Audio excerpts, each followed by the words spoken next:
64 জেলায় আমাকে চিনে, আমি একজন ভাইরাল নেতা, কিন্তু গোপালগঞ্জে আবার কেউ চিনে না।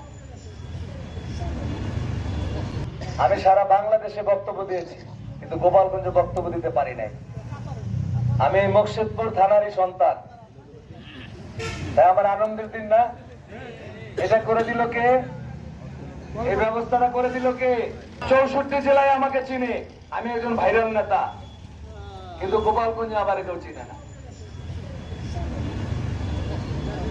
তাহলে আমাকে পরিচয় করে দিল জাকের পাহাড়ির মহামান্য চেয়ারম্যান মির্জাদা মোস্তফা মির ফয়সাল মোজাদ্দেদি সাহেব।